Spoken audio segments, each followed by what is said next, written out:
Aujourd'hui, c'est le vendredi 17 avril. On va commencer avec les révisions, et puis les verbes irréguliers au subjonctif, et puis quand on employer l'infinitif et les projets pour la semaine prochaine. Donc le subjonctif s'emploie suivant des expressions, d'émotions, de désir, de volonté, de nécessité, de possibilité, ou d'incertitude, ou de doute.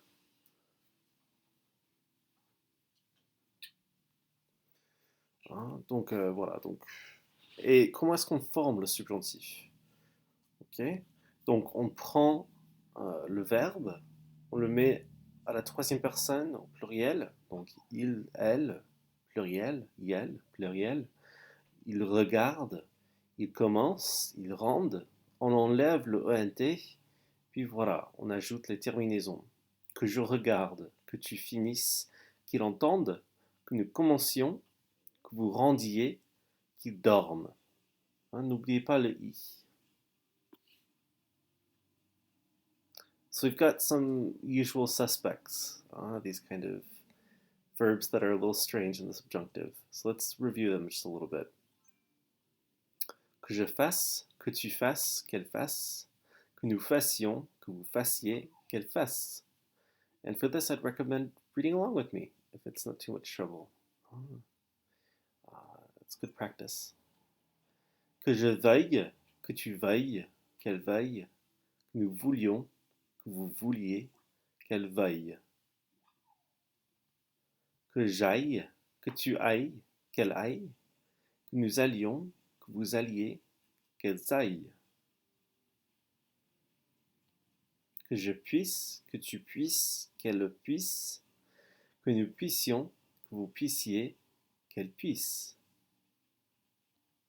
Que je sache, que tu saches, qu'elle sache, que nous sachions, que vous sachiez, qu'elle sache. And then finally, there are these Ier verbs. So again, it's an Ier verb, so it's going to be pretty easy, pretty straightforward. But because it's Ier, we're going to add an extra I with the vous and nous forms just to really differentiate it from the regular indicative. Because as you can see, it looks very, very, very similar to the indicative. Que j'étudie, que tu étudies, qu'elle étudie, que nous étudions, que vous étudiez, qu'elles étudient.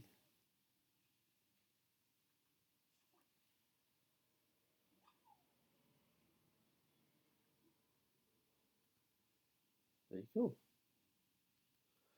So I've spoken to you in the past about how to avoid the subjunctive, and I want to come back to that just a little bit as part of this kind of wrapping up this unit. I've talked to you a lot about when to use the subjunctive, but I think it's also important to know when not to use it, or even how to avoid it, right? I talked about that trick of how to avoid using it. So this is from the packet, and I made that typo. Need, doubt, emotion, desire, will. Nota bene, you'll only use the subjunctive when the subject changes between the main clause and the subordinate clause. These words might be a little confusing to you. Clause, it's not talking about Santa Claus, okay? It's talking about ideas in the sentence, okay? So there's the main clause and there's the subordinate clause. So this will become clear with these examples, I think. But essentially, the thing to remember is if the subject remains the same, you will use the infinitive. The subject remains the same, you will use the infinitive. So for example, je veux sortir. I want to go out. Right? Really simple. Why make it more complicated? Many people would, when they're first learning the subjunctive, would say something like, je veux que je sorte. And it's logical. I understand that, but it's incorrect. Don't make it more complicated, right? If it's I am wanting and I am also the one going out, great, je veux sortir. If, however, you want somebody else to go out, I want you to go out, I want you to leave. Je veux que tu sortes. Then the subject changes from I to you. Je veux que tu sortes. And then it makes sense to use the subjunctive. Right? So here we've got another example. I am happy to be here. Je suis heureuse d'être ici. Je suis fâché. Je suis ravi de être, d'être ici. I am happy to be here. We say it very similarly in English. Okay. You might be tempted to write Je suis heureuse que je sois ici. That's great. That's great to want to use the subjunctive so much. But again, it would be incorrect. It's logical. It makes sense. I think it makes perfect sense, but it is incorrect.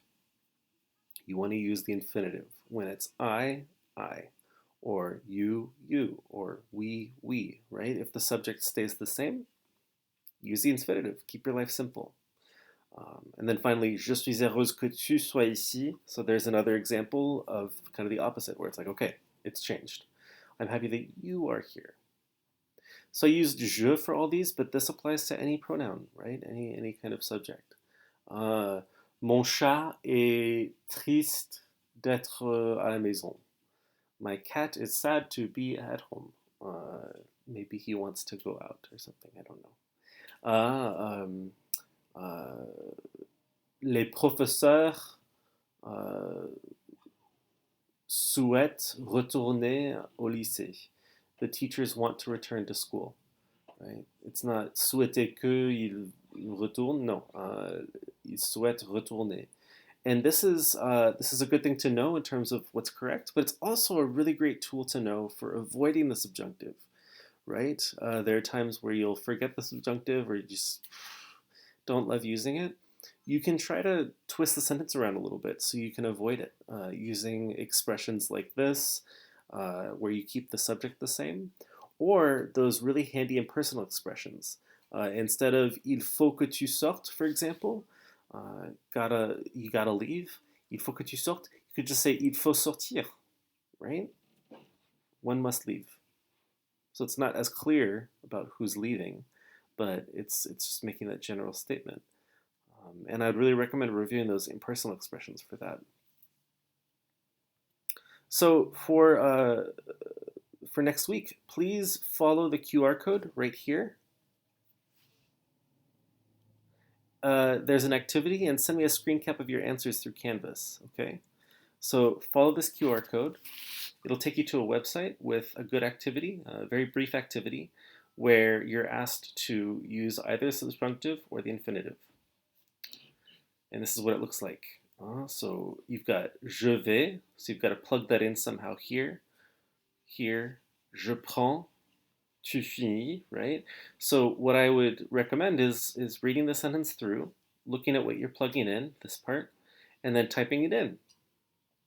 Then you don't have to check my test if you don't want to, but take a screen cap of this and please send it to me through Canvas so I can see how you did. I really look forward to seeing how you do with this, and if we need to, we can spend more time on this part. So again, this is the QR code for that.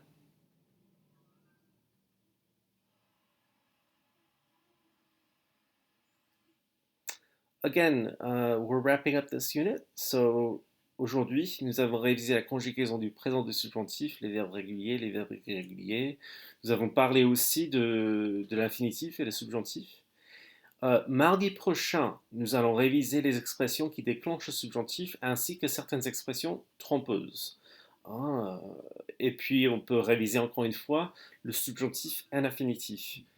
So next Tuesday, I'd like to continue reviewing the subjunctive and the infinitive, but also trying to help you kind of keep track of, okay, these are the ones that trigger the subjunctive, and here are some that you think might, but don't. Jeudi prochain, je vous demanderai de passer un examen sur Canvas qui m'indiquera où vous en êtes. Ce sera à titre diagnostique. So next Thursday, I'll ask you to take an exam on Canvas. Two quick things. So generally for VHS, we have decided no harm, which means that the work that you do now, the work that you do at distance learning, cannot harm your semester 2 grade, right? It can only improve it. So I'm going to design this exam in such a way that you can take it twice. You'll have plenty of time to take it. You can take it on Thursday, you can take it on Friday. But you should also know that when you take it, it will only improve your grade. It cannot hurt your grade.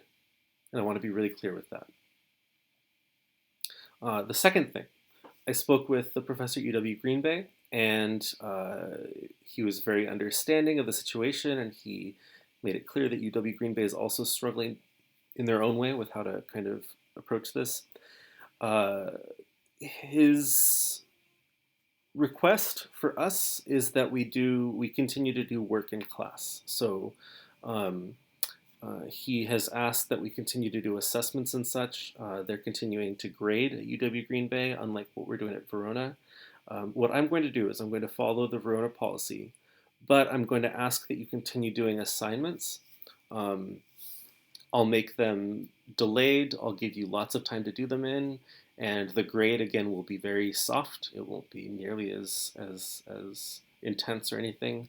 But if you do want the retro credits, he asked that you do complete some of this work, and so it won't be nearly as much work as we'd normally do. Again, it's going to be a lot less work. It's going to be a lot looser. It's going to be a lot kind of, I guess, easier, you could say, because I won't be grading it as intensely.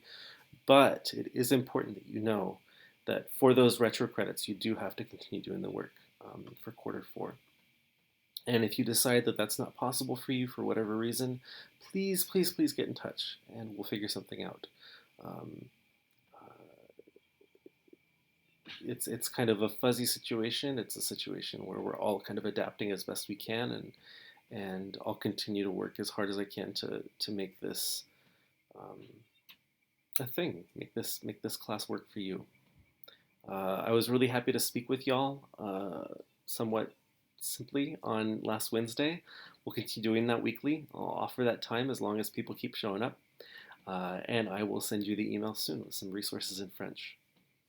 Until then, take good care et à bientôt.